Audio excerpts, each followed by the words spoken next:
Hi welcome to village Siri cooking. ఈ ఛానల్ని ఆదరించిన ప్రతి ఒక్కరికి మా హృదయపూర్వక నమస్కారములు. ఇవాళ చాలా మంచి రెసిపీతో మీ ముందుకు వచ్చాను. అదేమిటంటే టమోటా కారం. టమోటా కారాన్ని ఈ విధంగా చేసి వేడి వేడి అన్నంలో కానీ, చపాతీలో కానీ, ఇంకా పుల్కాల్లో కానీ ఇలాంటి వాటన్నింటిలో కూడా చాలా అంటే చాలా బాగుంది. కానీ ఇలా చేయడం మాత్రం చాలా అంటే చాలా సింపుల్ అండి. చాలా సింపుల్గా నోటికి రుచిగా ఇలా చేసుకోవచ్చు. ఎప్పుడైనా సరే నోటికి రుచిగా తినాలనిపిస్తే ఈ విధంగా ఖచ్చితంగా చేసుకోండి. కడుపు నిండా అన్నం తింటారు, అంత బాగుంది. ఓకేనా. ముందుగా మనం టమోటాలను తీసుకుందాం. ఆ టమోటాలు కూడా ఏంటంటే మంచి పండ్లు తీసుకోవాలి. ఆ ఎర్రటి పండ్లు తీసుకున్నప్పుడు అవి కూడా మరి మెత్తబడ్డాయి కాకుండా కొంచెం గట్టిగా ఉండేటి తీసుకోవాలి.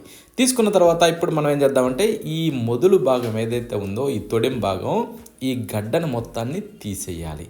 ఓకేనా. ఈ టైప్లో ఈ గడ్డ భాగాన్ని తీసేసుకుంటే మనకి చాలా వరకు మంచిది హెల్త్కి కూడా. ఈ గడ్డ భాగం ఏంటంటే తొందరగా ఉడకదు, మనం తిన్నా కూడా అరగదు. వాటి వల్ల కిడ్నీలో స్టోన్స్ ఇలాంటివన్నీ కొంచెం ఎఫెక్ట్స్ వస్తుంటాయి అన్నట్టు. అందుకనేసి వీటిని మనం పూర్తిగా తీసేయడం చాలా వరకు మంచిది.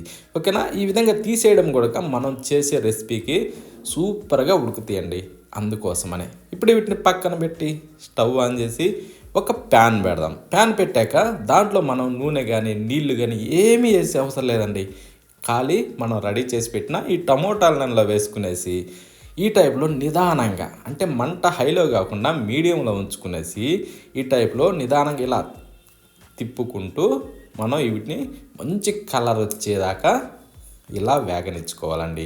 ఇది ఏంటంటే దాదాపు ఒక 5-6 నిమిషాలు టైం పడుతుంది. కొంచెం నిదానంగా ఫ్రై చేస్తే ఏంటంటే మంచి రుచి వస్తుందండి. ఓకేనా. లోపల వరకు ఈ టమోటాలు బాగా ఉడుకుతాయి మనం చేసిన ఆ హోల్లో నుంచి. ఓకేనా.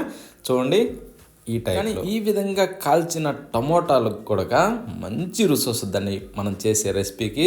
ఇలా మీరు తప్పకుండా ఒక్కసారి ట్రై చేసి చూడండి. మరీ మాడకుండా ఈ టైప్లో వచ్చే విధంగా చూసుకోవాలి.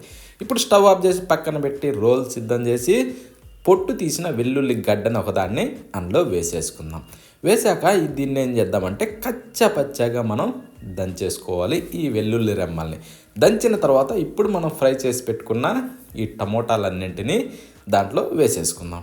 వేసాక ఇప్పుడు మనం ఏం చేద్దామంటే ఒక రోకలతో ఈ విధంగా గట్టిగా దంచకుండా మెల్లిగలా అనుకోవాలండి. అప్పుడేమవుద్దంటే సింపుల్గా మెదిగిపోతాయి, ఎందుకంటే ఇవి బాగా ఉడికున్నాయి అన్నట్టు. ఒక్కసారిగా మనం టపిమని దంచామంటే ఎగిరి మన మీద చిల్లుతాయి అన్నట్టు. అందుకోసమని ఇలా స్మూత్గా దంచుకొని రుచికి సరిపడా సాల్ట్ వేసుకొని కారం కూడా మనకు స్పైసీ ఎంత అవసరమో అంత కారాన్ని వేసేసుకుందాం.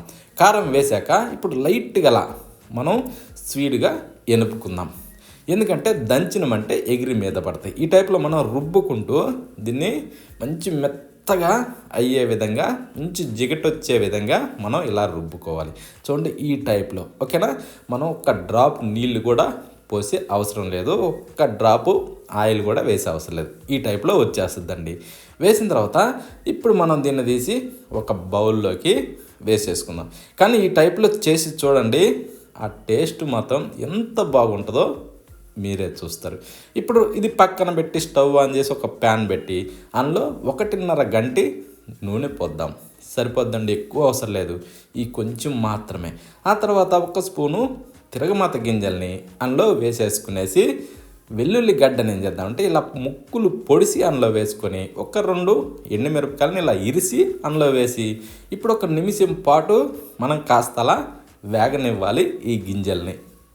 ఇవి కూడా మాడకుండా మనం మంచి దోరగా ఈ తిరగమాత గింజల్ని వేయించిన తర్వాత ఇప్పుడు కొద్దిగా ఇంగు వేసి 4 రెమ్మల కరివేపాకు, అది మంచి స్మెల్ వచ్చేది చూసి అందులో వేసేసుకునేసి కాస్త అలా చిటపటలాడనివ్వాలి. ఈ కరివేపాకు కూడా మాడకుండా మంట లోలో ఉంచుకునేసి ఈ కాస్త కలర్ తగ్గకుండా ఇలా చూసుకునేసి స్టవ్ ఆఫ్ చేసి వెంటనే టమోటా పేస్ట్ ఉన్న బౌల్లో ఈ పోపుని వేసేసుకుందాం.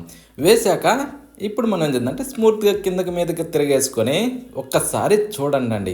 ఇది చాలా అంటే చాలా సింపుల్, కానీ రుచి మాత్రం చాలా అద్భుతంగా ఉంటుంది. ఎప్పుడు నోటికి రుచిగా తినాలనిపించినా, ఒకవేళ టైం సరిపోలేదు స్వీట్గా కర్రీ కావాలనిపించినా ఈ టైప్లో చేయండి. ఎంత రుచిగా ఉందంటే అంత రుచిగా ఉంది. ప్రతి ఒక్కరూ తప్పకుండా ట్రై చేయండి. ఇది మాత్రం రైస్, రోటీ, చపాతీ, పుల్కా వీటన్నింటిలోకి సూపర్ టేస్టీగా ఉంటుంది. మళ్ళీ కలుద్దామా?